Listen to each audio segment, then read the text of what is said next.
Just because your kiddos have aged out of those adorable Pinterest projects doesn't mean you can't still have some fun and interesting learning in your homeschool days. As you guys know, I've been on this journey of recapturing the joy and fun in our homeschool days, in our homeschool life.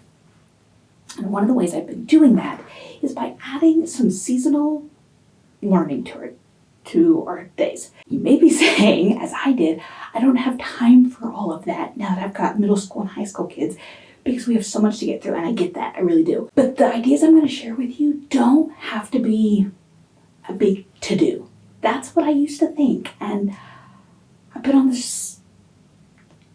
trying really hard to let that go because that's just perfectionist talking. Now the first idea I'm going to share with you is in March, and it's Irish American Heritage Month.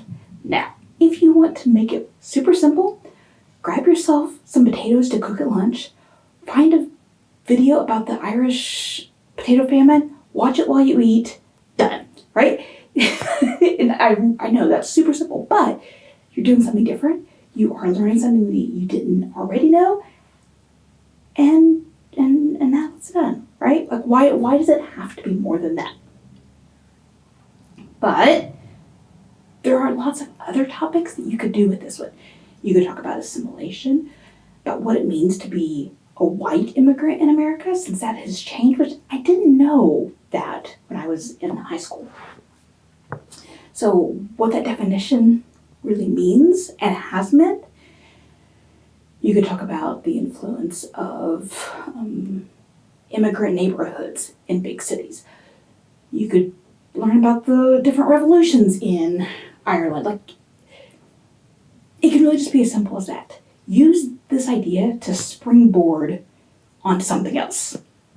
So a couple years ago, we did a jazz unit inspired by, what's the Disney movie? Soul. And I used that, and when I started creating the unit, I thought it would just be more of an emphasis on like jazz music, a little bit about some of the cities, and learn about a few pieces and a few musicians, and then call it done. But what it turned into was so much more than that. We studied different countries that jazz spread to. We talked about why. We talked about the Great Migration of Southern Blacks moving north. We talked about the cities they lived in, Green Book laws and travel with, that was called Green Book, where they could have the book travel guide telling them where it's safe to travel. We talked about lots of musicians. We studied, like when we did the different countries, we made some of their food. My daughter, we found this great French cookbook, French Cooking with Kids, I think it was called. My daughter learned to master croissants while we were doing it. And of course, we listened to the music. We talked about the musicians, about their lives, about how history impacted them, how history impacted the jazz movement, what else was going on in America at the time. So many things that you could do with this. You can even just find a jazz playlist on Spotify of old jazz music, listen to it when you can, here and there. That's still adding something that you didn't know beforehand. Next idea for you is one that I just learned about in the middle school, high school C group over on Facebook. And it's March Mammal Madness. And if you've been around for a while, you know how much we love Fat Bear Week. So this is a similar idea of the NCAA bracket style competition, but with a focus on mammals. Now, initially when I thought this, I thought, what are my boys going to learn? My boys are animal obsessed, and they have been for a bazillion years. And then I started looking at it, and so many of these animals are ones that I have never heard of, and I bet you don't have a lot of familiarity, your kids don't have a lot of familiarity with it. Such as the bumblebee bat. Bats, of course, but bumblebee bat? No, didn't know about that one. The sea-breed dwarf lemur.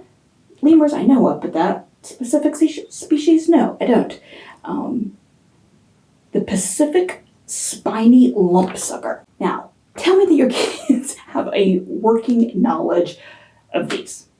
Probably they don't. The competition actually starts in, I don't have the date here. It was mid-March, like March 15th or something. I'll try to put it here.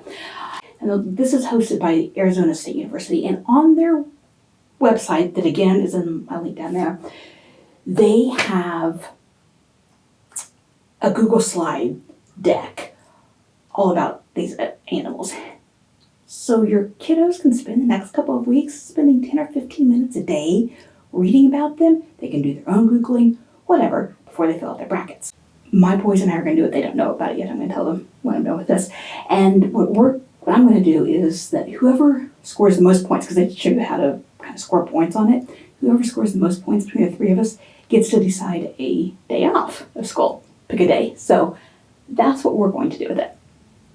For my last idea, I couldn't decide between National Lights Out Week or National Park Week.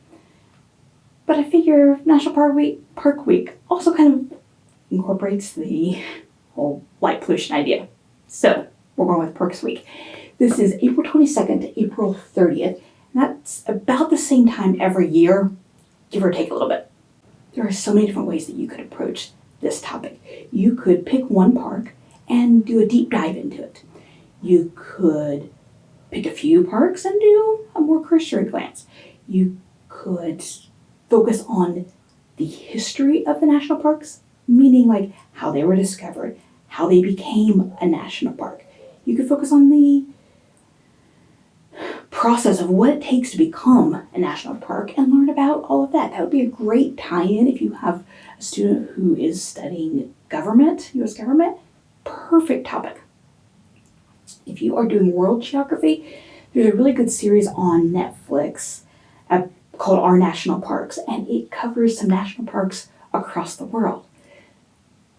I honestly had never really even thought that other places would have national parks.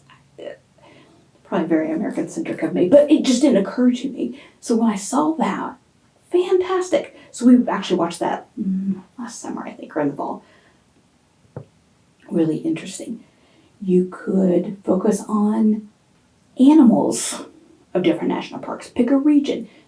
Do a geography road trip type of activity where your kids have to plan out what it would take to get, pick 10 parks and how they would get there.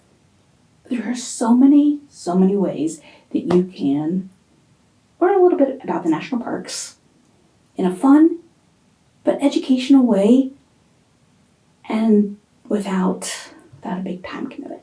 And one last bonus idea, I have some digital writing prompts for Earth Day, also an easy idea. So go check out the link for that, as well as all of these ideas plus more and the resources over my blog down there, and I'll see you over there.